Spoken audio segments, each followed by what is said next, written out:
if the onboarding and training is really the problem, because we've run into situations too where, that's not really the problem. The problem is really, the CEO that, is living with these fears and is not allowing or trusting someone else to be able to come in and do the job, which I totally understand. These are some of the same struggles that I once had because, this is your baby. You built this thing from the ground up. And, it's like, hey, how dare you come in here and mess up, what I built. You're not going to do that. I tell you what, it is very difficult to let go of control, or not necessarily total control, but even letting go of control of, this piece over here. Hello, everyone, and welcome back to the Traversing Entrepreneurship podcast, a show for business owners who set out to do something different and did not stop there. This is Derek DeLomo coming to you from Traverse City, Michigan, the city that inspired the name of this show. With over 17 years of experience in the finance industry, I've heard my fair share of success as well as horror stories in business. On this podcast, I enjoy sitting down with a variety of entrepreneurs to talk about what it takes to build a successful business, including all of the ups and downs that come along with doing something different and paving your own way in life. In today's episode, I'll be interviewing Dr. Tonya Robertson. By day, Tonya is the mastermind behind Focused Training Solutions, where she helps business owners take the uncertainty and stress out of onboarding and getting their new hires up to speed. By night, you'll find her learning about anything business related, searching for new plant-based recipes, or spending time with her family. Join us today as we discuss her journey. Welcome to the show, Tonya. Thank you for being here. Hey there, Derek. Thank you so much for having me. Looking forward to it. So I guess to jump right in, can you give us a little bit of your background story, give our listeners a sense of how you got started and maybe what life was like before you started Focused Training Solutions? Hey, yes, sure, Derek. So just going all the way back, rewinding to the kids. So I'm a country girl at heart. I was raised by two loving grandparents. And it was a unique experience. And so just kind of jumping forward to where we are now, because I know we'll get into some of that nitty gritty,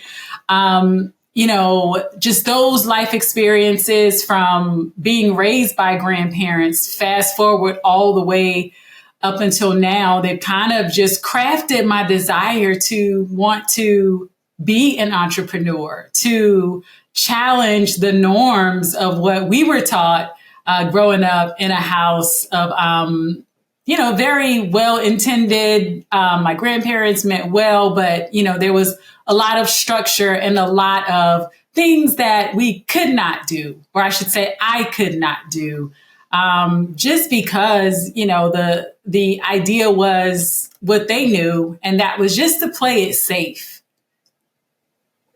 And so I guess, can you give us an idea why, or how did you end up being raised by grandparents?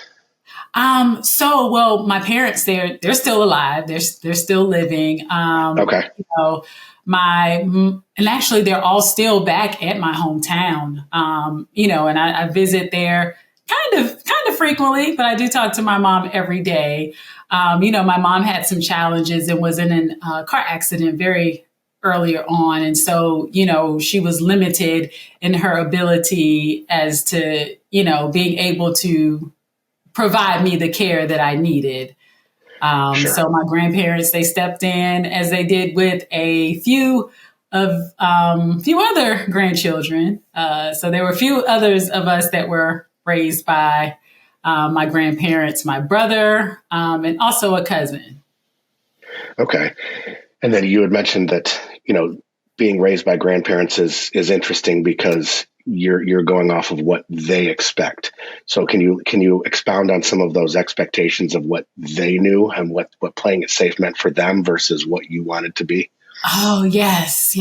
So now you're taking me back down memory lane. So I will preface it with our household was that of a Christian household. We were Baptist. So, Sundays was church. Sometimes Monday was church. Wednesday was church. If there was a church event on Friday, it was church. And then Saturday was church meeting so there was a lot of church involved. And so,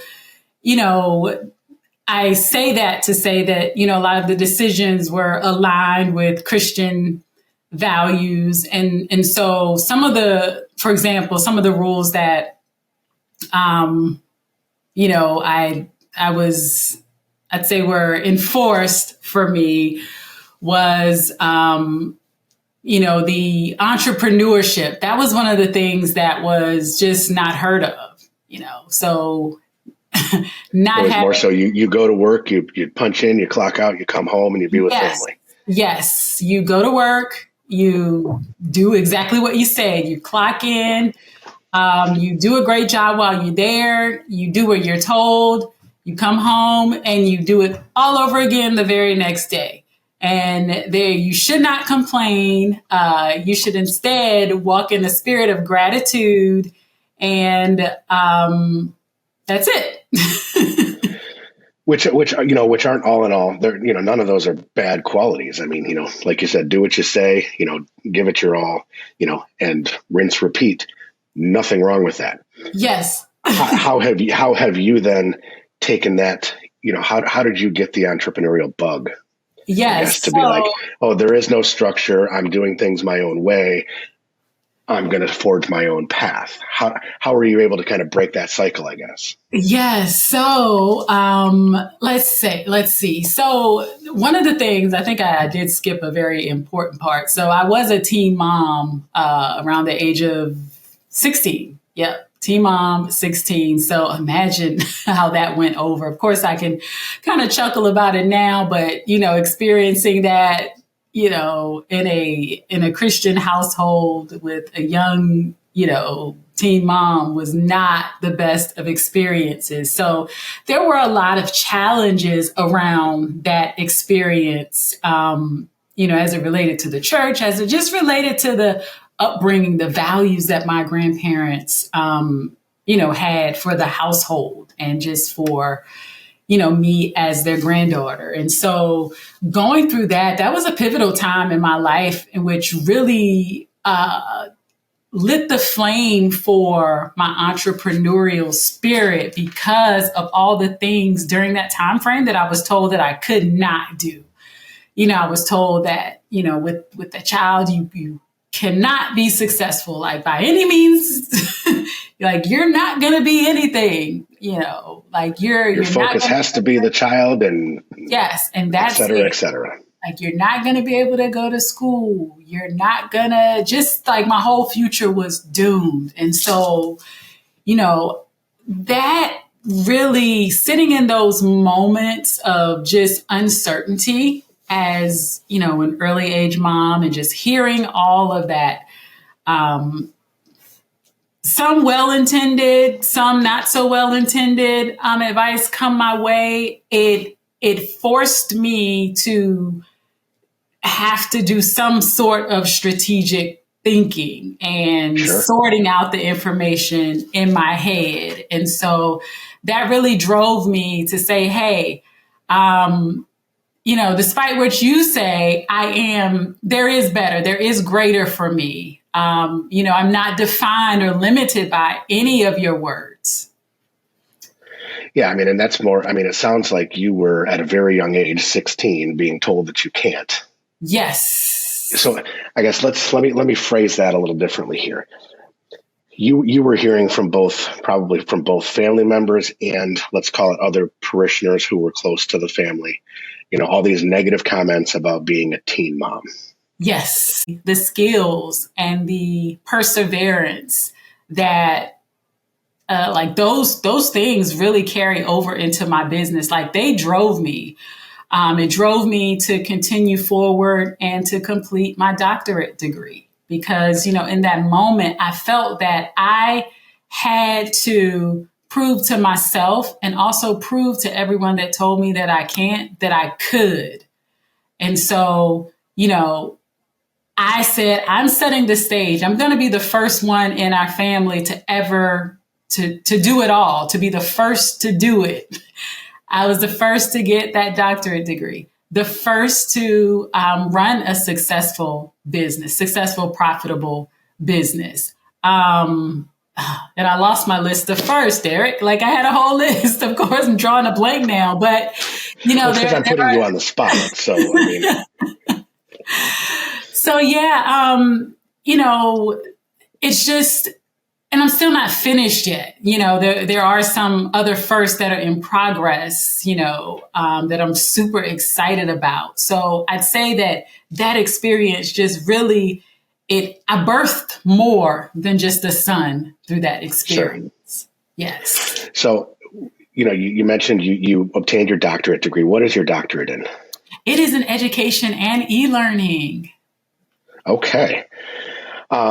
So I guess this is probably a good transition now to start talking about focused training solutions. Where, you had all these negative impacts, or I guess negative influences from teens to early 20s, obtained your doctorate. Where did the idea come from for focused training solutions? Okay, interesting. So initially the idea wasn't focused training solutions at all. I was really there was an enthusiasm in me for the idea of becoming an entrepreneur. And at that time, that could have been selling shoes, it was just the idea. And I was like, wow. And honestly, I can't remember how I was ever exposed to the concept, but, there was my thoughts that was like, wow, so you mean I can, tell my own self what to do. I can create my own schedule. I can have, levels of freedom. I don't have to go to someone and ask hey, can I take a day off today? This world exists. So it does, but it's not without its own risks. You're right. Now that part no one told me about, So I was really excited about that opportunity because all I saw was, grandparents and others, friends of the family. I just saw people going to work and they absolutely hated what they did. But they had to do it to put food on the table. And so I was like, you know what, there has to be a better way. And so fast forward career-wise, my ideal dream was to be a news broadcaster. And so couldn't do that because I had a son. And so, I had to take all those things into consideration. So I went into the field of teaching, but was still very amazing because I got to encounter some wonderful beings and really make an impact on some of the lives and share my story with other female teenagers like myself that were having some experiences similar to mine. So I went into the field of education at the high school level. Loved it. Then I felt like I got to a space where I wasn't being challenged. And I was like, hey, I got to break out of this box again. Whenever, there's this feeling like I'm in a box, kind of sort of like how I felt growing up, under my grandparent, in the home with my grandparents. And again, very well-intended upbringing, but still the feeling as if I'm in a box. Yep, I had that same boxy feeling as an educator. And I said, okay, it's time for me to escape. So then I stepped into the world of government contracting. And I said, hey, I'm going to bring all of my expertise as it relates to education, technology, and my love for educating and helping people together. And so that was the start of Focused Training Solutions. Okay. And so Focused Training Solutions, can you give us, I guess, let's call it the elevator pitch or the short story of, in your words, what Focused Training Solutions is and what it does and what it accomplishes? Yes. So we are an employee onboarding and training agency in the Washington, D.C. area. And it's very simple, Derek. We fix inefficient onboarding and training programs. Okay. And is there any specific, niche or, type of business that you generally do this for, or is it kind of across the board? Yeah. So service-based business owners are our ideal clients. Right. Okay. And usually, in addition to that, they're usually around that $1 million mark. And what is happening is they've been able to fly by the seat of their pants for so long, all the way up until they get to that $1 million mark. And then at that mark is when business really starts to explode. They need to grow, but it's like, you know what? I cannot do this all by myself anymore. Like, I've been piecing this thing together for so long, and you know what? There has to be a better way or else I am going to implode. So that's usually what I hear from, the business owners that are our ideal clients. And we worked across industries, but we found our sweet spot again at those business owners that are around that $1 million mark and that really need more structure, to streamline their processes more so that they can just take that time and really focus on sales. So we come to the rescue in that area. And that is very true. That is something that, just even me personally has experienced, going from kind of, all right, I was in the corporate world for 12 years or so, then decided to launch my own firm, did everything myself for about 6 months of launching that own firm.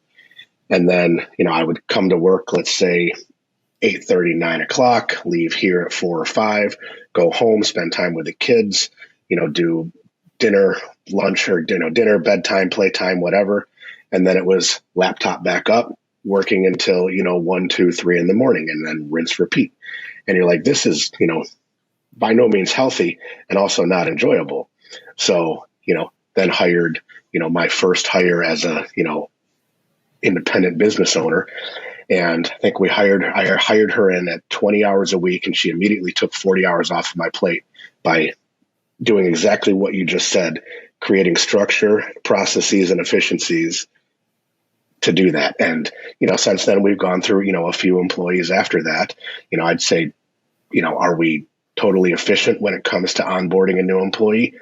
No, but you got to start somewhere, right? Yes.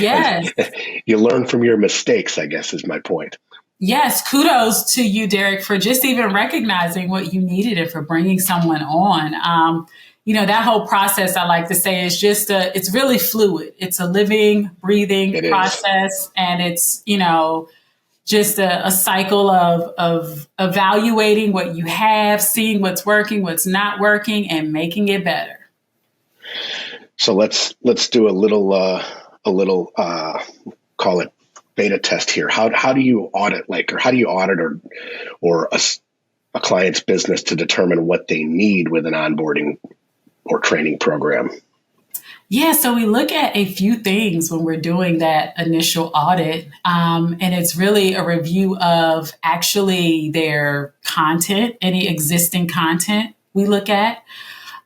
We look at one of the things we like to do is like a mini shadow, if you will, of that CEO, just to see what's really going on. Because what I find, Derek, is that most CEOs, like somewhere along them, really, they're just not really transparent with what happens during their day. The information I get during our discovery call and the actual truth, like it's usually a very wide span.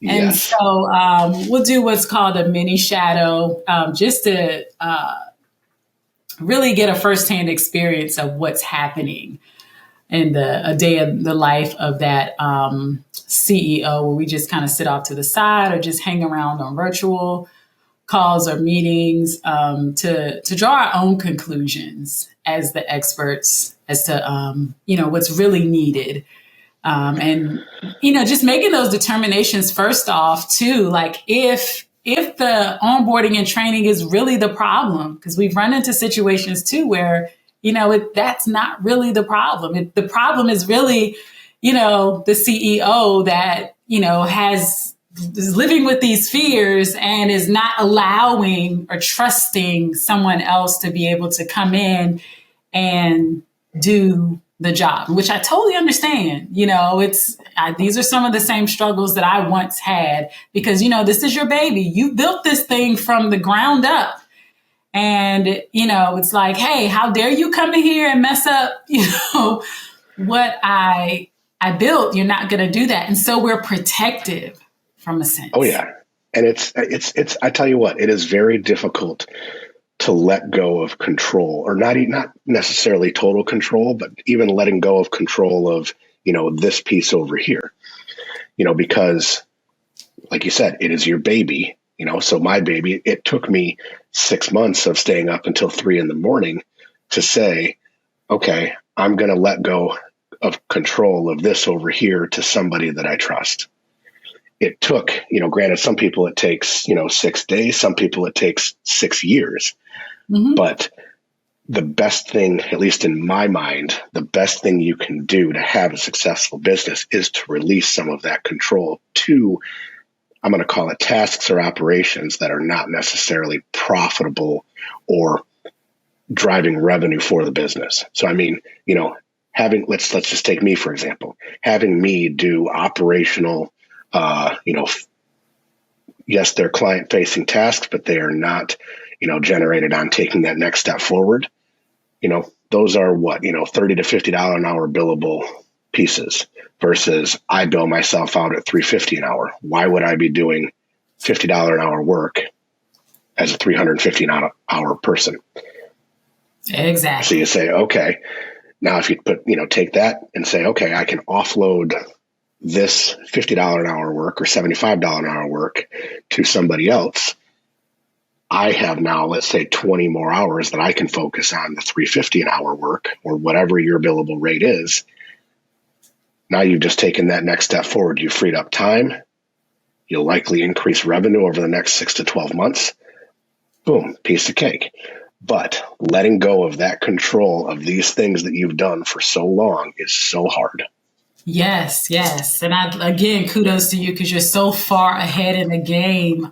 You've mapped out your time value, and many CEOs, they don't have an idea. Like I asked them, right, what's your hourly value, and they don't know. And so helping them come up with that, is definitely a step in evaluating that overall front end piece, the onboarding. I think I said the content. We look at the content.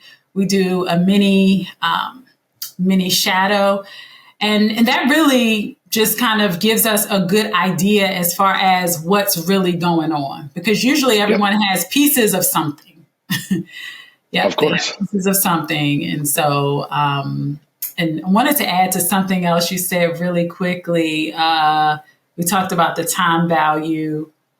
Oh, also another thing that I usually see when CEOs get to this point as well, the first thing they want to do, they say, yeah, they want to hire someone, but then they aren't certain because it's so much in their head, like the tasks are so big and it's just a lot of stuff in their brain. They don't know what to offload. It's like, hey, I've hired someone, but I don't know what task to give them. Like, what could I have them do? And I'm like, well, we need to map that out first before, we bring someone on board so that we can at least ensure that they have the skills to be able to do, what it is you need them to do. Absolutely. So how do you help them? I guess, what are the steps? So, you've gone through, all right, your kind of soft shadow in the back. You've gotten them to realize that it's okay, we do probably need to hire somebody. How do you help them map that out, decide what or what not to delegate, and when it's actually time to hire? So there's actually a super fine line. So I come in right after the hire, right? So we have some of our HR colleagues that help before the hire with all of those questions, some of those that you just mentioned relating to like who's the right person to hire. But once they get on board, we do what's called, not the employee actually, but with the CEO, the business owner, we do what's called a brain dump. And we do some of the things that you just mentioned, right? We make sure that they have that hourly rate established, right? We make sure that we, in sequential order, identify the tasks that are going to get them to their money faster.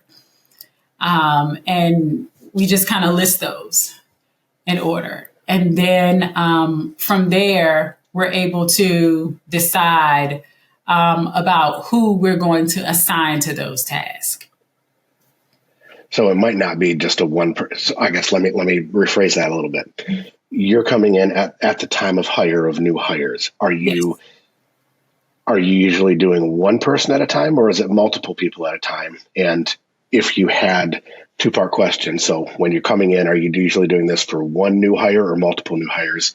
And then second part of that question, do you think in your expertise, is it better to bring on one or multiple at the same time? Well, it just depends on where the business is. We've done group onboarding sessions, in which really work very well because, we're especially moving through that orientation phase with more than one person. And so, when you think of like the funnel of it all, everyone comes through the orientation phase and really, in which I call the hype phase, in which you're talking about how great the company is, the value that the person is going to receive from being a part of the company. Everyone goes through that phase, and then they kind of branch off into their individual job assignments. And so, with that, I say that to say that we've done it in that setting, and we've also done it in the individual setting. It just depends on what the organization needs. Generally speaking, which one do you think has the highest retention rate in terms of, let's say, you went through an individual setting. Okay, that person is generally going to be there for, more than 12 months versus, the group setting.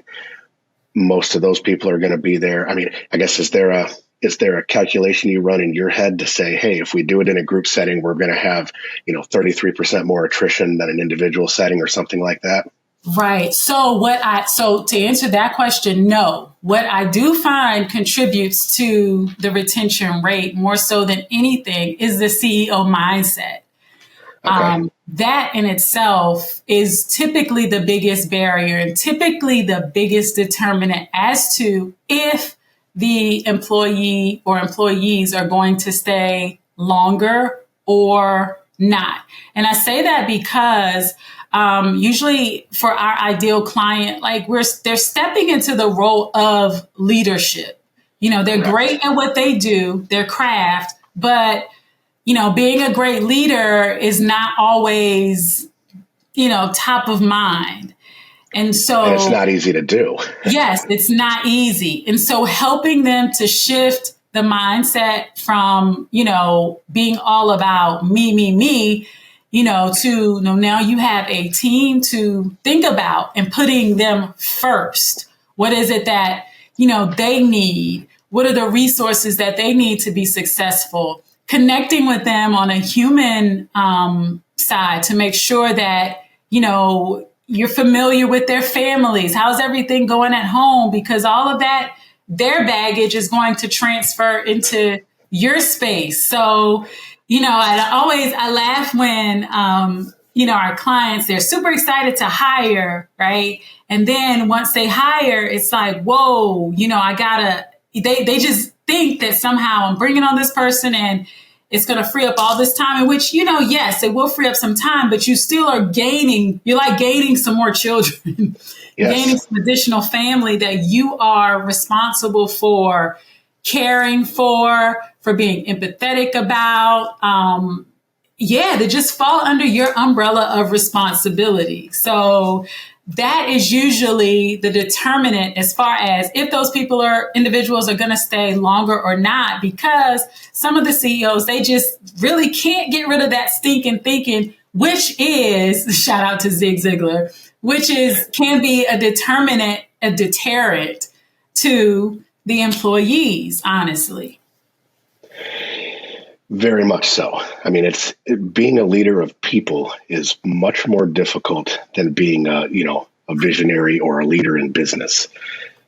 Again, when you lose some of that control, you're now responsible for how that person represents not only themselves, but your company and the tasks that they're doing.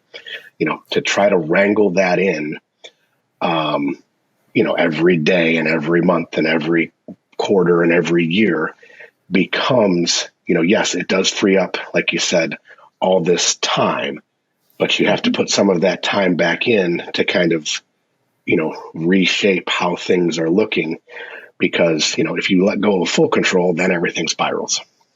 Yes.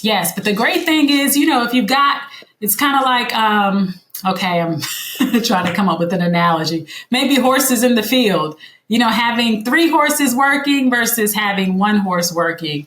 If you're overseeing them and, you have the 3, this is probably not a good analogy, but, you have the 3 horses where you're getting more done. Yep.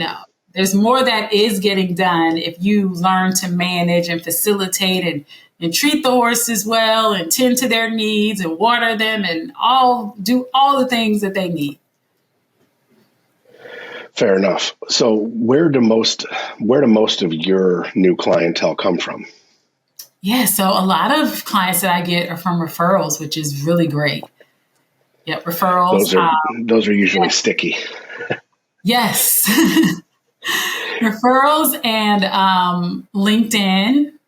I get referrals from, not referrals, but I do get new business from LinkedIn. Where do you see your business going in the next 5 years or so? That is a wonderful question. So let's see, some of it I can talk about and some of it I can't, but it involves the tech space. Okay. Yes, it involves the tech space, and it involves. Are you trying to take more of your stuff? I'm going to call it more of your stuff. What's the word I'm looking for? More, I guess, streamlined, to try to put it more in I'm going to call it the app world as opposed to an in-person world, or not at all? So yes, so there is some technology. I can say yes to that. We'll be streamlining some of the services. There's a technology platform that is involved, just for ease of use, ease of access, and to align with the way of the world right now. It's weird how that happens, huh? You're forced to change.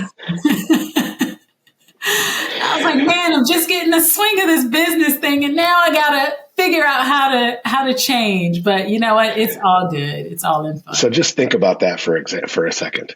You know what? First iPhone came out in 2000. So that was only 16 years ago? Man. Think of what life was like before 2007. We had flip phones and whatever else, but think of 2007 to now, what you can do with this little device in your hand at all times. Right. Man, that's not even one generation.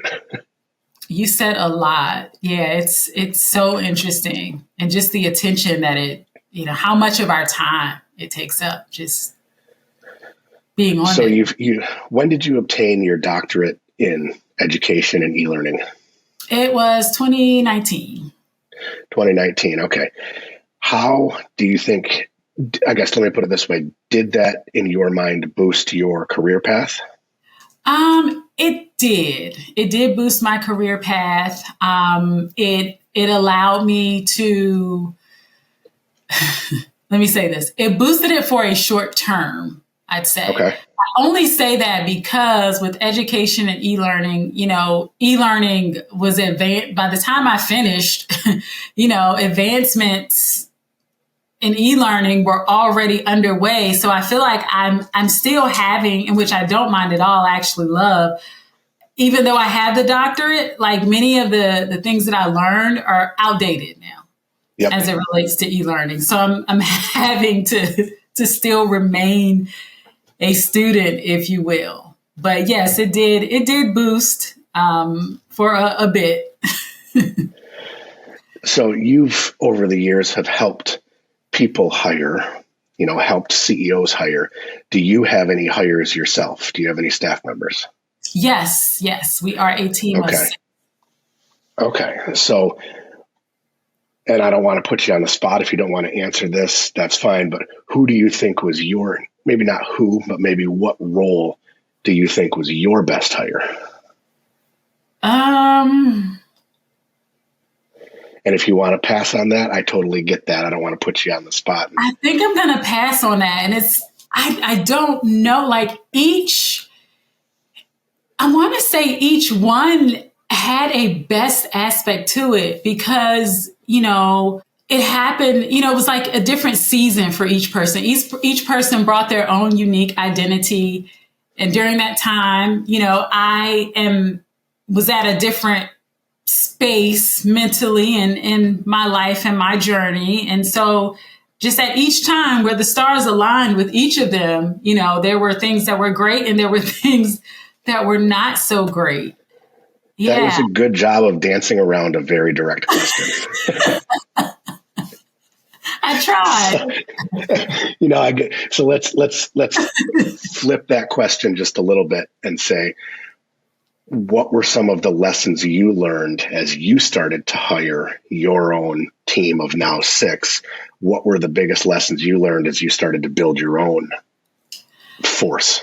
I used to hire with my feelings, Derek. Like everyone, I just loved everyone. Oh, she's so great or he's so great. And, thank goodness I had the most amazing COO in the world that balanced me in that regard. But, I just wanted to give everyone a job. If they showed up, they were kind to me during the interview. They had, a decent resume, which, everything was spelled correctly and looked nice and neat. Like, hey, give them a job. They can do it.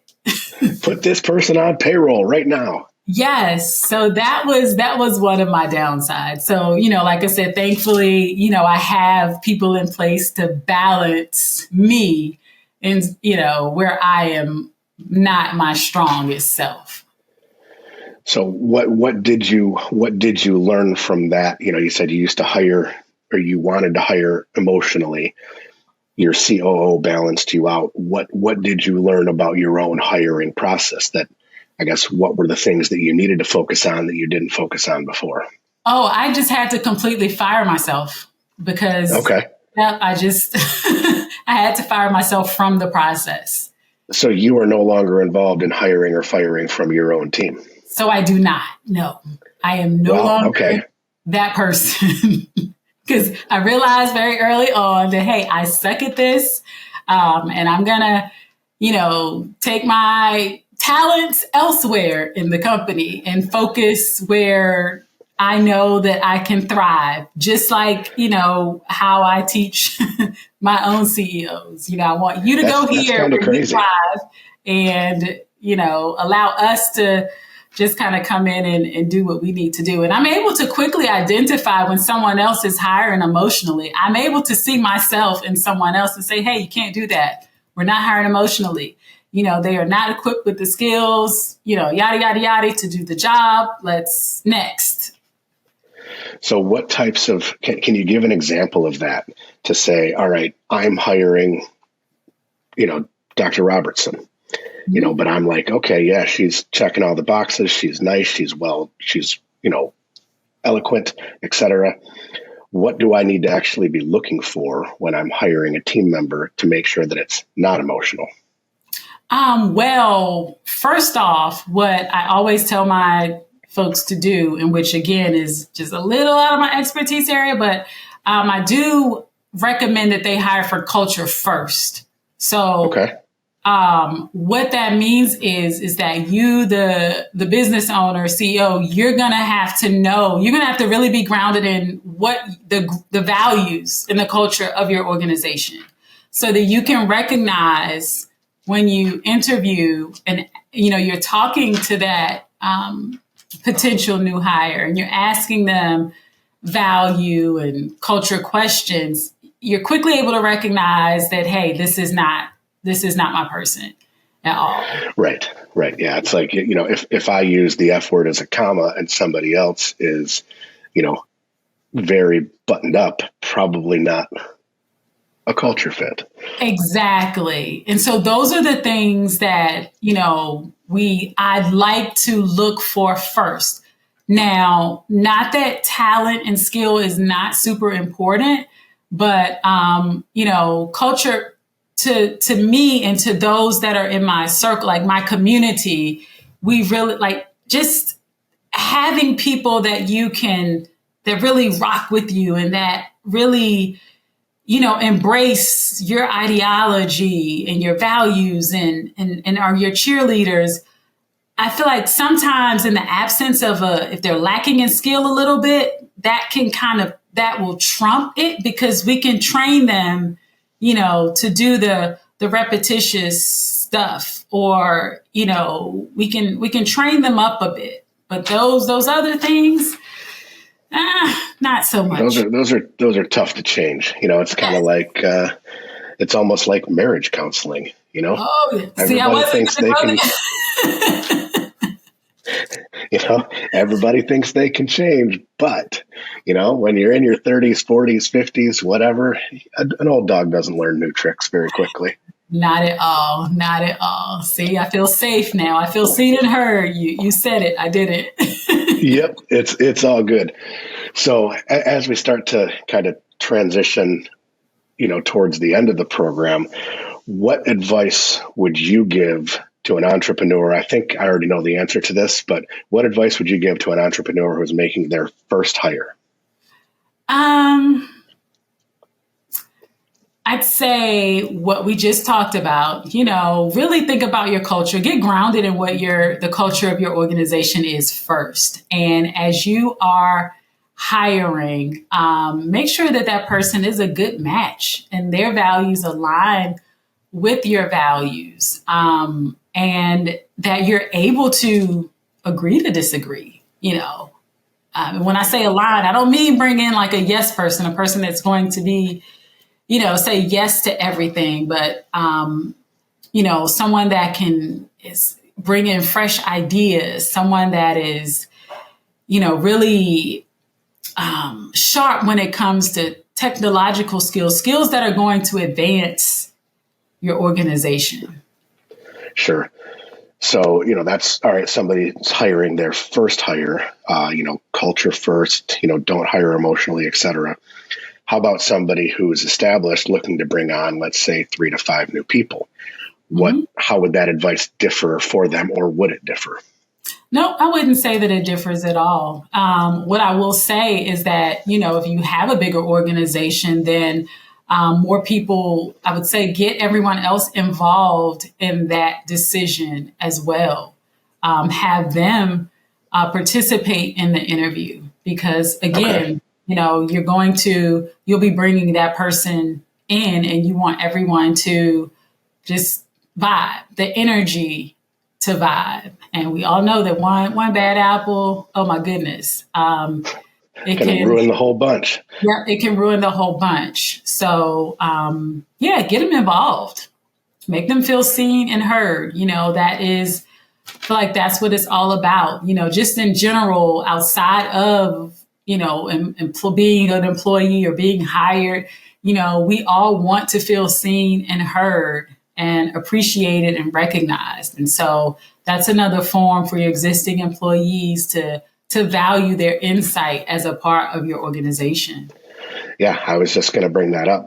Letting people, or I guess not letting, but bringing people into the decision-making processes of the business, empowers them, that they are a valued member of the team, gives them, a feeling of control, even though they might not have the final say. They at least are heard. Their input is understood. And, they're now, we'd go back to the retention conversation we had before. Now they're more likely to be retained because they feel, or, they're less likely to go looking because they feel valued in that organization. Yes. And also, I don't know if I mentioned this as well, but once they come in the door, make sure that they can see their path forward. Whether it's another position that potentially will open up. But, a lot of new hires, and you asked me about this early on about, what was maybe the ratio of those that stayed versus those that did not stay based on, maybe the interviewing style or how they were onboarded and such. And so to just draw back to that question real quick, one of the things that I see that also shortens the lifespan of an employee being with an organization is because they feel there's nowhere for them to grow, you know? And so, it's, hey, I've been in this position or for 5 years and, like, hey, what's next, buddy? What's next for me? And so, you as the CEO business owner, you need to always be thinking ahead. So how quickly, I guess, would you lay out a career path for said employee? Is that something you're doing in the onboarding or, a 3, 6, 9, 12-month review type of thing? For us, it's all, we talk about it all in the first 30 days. Okay. We talk about it. Then we revisit it at 60 days. We revisit it again at 90 days. So it's always a conversation. Because, usually at the very beginning, everyone's putting their best foot forward and, just like dating. So, we do talk about it, but, we revisit it because feelings change. And after all the dust is settled, and they've gone through the entire onboarding process and are acclimated with their role, they may have a totally different feeling about the company than they did during that first 30-day conversation about what are your desires, or this is where we feel like you can fit. It's kind of like, in the dating scene, it's like, do you have kids? Do you want kids? What are your family goals type of thing, on your first date? Yes. Yep. So adopt that same philosophy with that new hire, and all will work well. Lots of communication, lots of tracking, and just really embracing and empowering the person to be their best self while you, the business owner, are working on your leadership skills and working on being your best self as well, and all will work out. So one last question, I guess, before we close, what advice do you have for the CEOs or the business owners who have made a hire and now they have, this newfound time and newfound role on their hand? How would you coach them to not get complacent? To not get complacent. Okay. Not getting complacent now that, or I guess to make sure that they have, kind of that vision moving forward as opposed to being like, Yeah, that's an interesting question. So, I'd say I always encourage our clients to just continue like reviewing and analyzing what's happening as it relates to the business. And so most of the CEOs, when they take their eyes, when they're off of the onboarding or they feel like it's smooth sailing, they focus all their time on sales or generating new business. And it's like we've taken our eyes off of the development of the people. So I'd say you've got to continue developing your people. That's key. You Good can advice. never ever stop developing your people. And Oh, go ahead. No, go ahead. I was just going to say, what tips do you have to, I guess, how do you suggest they continue to develop their people? Well, that's a great question. So that's going to go back to that learning path or journey that you map out at the very beginning. And that's really going to be cultivated month 1, month 2, month 3, and over the period of that first year, as you get to know them and they get to know your organization. You're going to learn like, hey, this person is very good in front of the camera. And they are interested in a career path of, videography. I don't know. Sure. And so with that is going to help to further map out their career path with your company. And as it relates to that, you want to make sure that they're getting trained and upskilled and are in the know as far as the latest and greatest of what's happening in videography. So that is going to be their path. and making sure that, you're bringing in enough money where you can support their growth and increase their salary so that they know like, hey, when I get to this checkpoint, salary is going to be this checkpoint. And then also really looking at other companies that are doing it well and that are retaining their employees and that have just awesome ways of which they are developing their people, they're cultivating, just making coming to work interesting, if you will. And enjoyable, yeah. And enjoyable. So bringing that innovative edge into your workplace so that your people don't want to leave. Fair enough. It's good advice. I mean, it's funny. All of it, much like in finance or in tax, this is all kind of common sense, right? But while you're doing it, you get so lost in the weeds on all this other stuff. It takes somebody else to kind of bring you back to center and say, hey, stupid, do these things to make sure that everything continues to move in the right direction. Absolutely. And it's, that's why we love the work that we do because,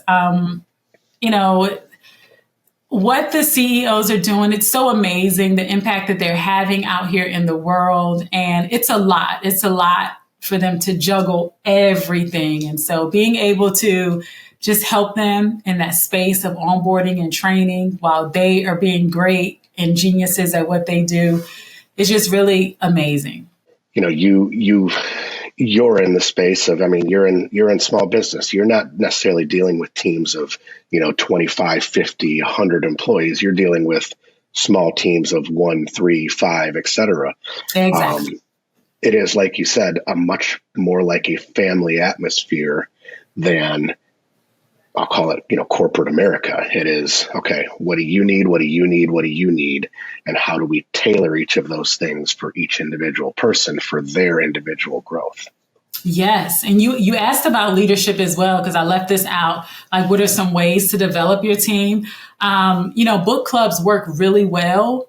Having all of your team members read a book and you all come together, maybe at a game night or something, take 30 minutes to talk about, the book, everyone's takeaway or something, and then go off and have fun or drink beer, whatever you and your company culture, Sure. Whatever it is that you do, but building in the time and supporting them on the development journey. All right. Well, cool. I appreciate that. So we usually end every episode by giving our guests a couple of minutes to leave a message to our listeners. So whether that's to offer advice, discuss what you care about, expand on personal experience, or kind of whatever comes to mind, this is your time to have the floor and give our listeners a little bit extra of what Dr. Tonya and Focus Training Solutions have to offer. All right. Awesome. So again, thank you, Derek, for having me. And I'd say, again, I'd urge each of you, if you are a small business owner and you have a growing team, I urge you with everything in me to just really take a moment to review your systems, your workflow, and make sure that your onboarding and training program is efficient. Why? Because life is going to life. How do I know? Because my life lifed. A little over a year ago, January 1st of last year, I lost my own son. And, I've seen many other employees throughout this, not employees, I'm sorry. I've seen many other business owners and CEOs throughout this journey lose people close to them or just have tragic situations happen, in which these are things that we cannot control. So I know firsthand, just based on my own experience, how it is, when you have a tragedy or something that just cripples your ability to be present, but you have to rely on those systems that you have to just be efficient and to carry you through. So that's my word of advice. Life is going to life. Get those systems together. You can find me on LinkedIn. Let's connect. Tonya Robertson, Focused Training Solutions. That is where I am. That's where I post value all of the time. So follow me there. And if you need your inefficient onboarding and training program fixed, we are your solution. Love it. Very good message. So as you know, my name is Derek DeLomo. I am the owner of both Tremonti Financial Consultants and Tremonti Tax Solutions, together referred to as Tremonti. Tremonti bridges the gap between financial advisors and accountants by serving as CFO to our clients. We specifically love to work with business owners to develop a proactive tax strategy that maximizes after-tax profits. It's our job to help you earn more, be more efficient, grow faster, and pay as little in taxes as legally possible. If this idea piques your interest, please go to TremontiTax.com and click on the Schedule Now button to book a 15-minute chat with me. Whether we end up working together or not, I'd love to hear from you. With all that said, Tonya, it was really good talking to you today. All right. Bye for now, everyone. For those listening, if you enjoyed today's episodes and a few helpful takeaways, we would love for you to leave us a review on Apple Podcasts and share this episode with other business-minded friends. This has been another episode of the Traversing Entrepreneurship podcast. We had fun today and hope you did too. Thanks again, Tonya, for being here, and thank you for tuning in and listening.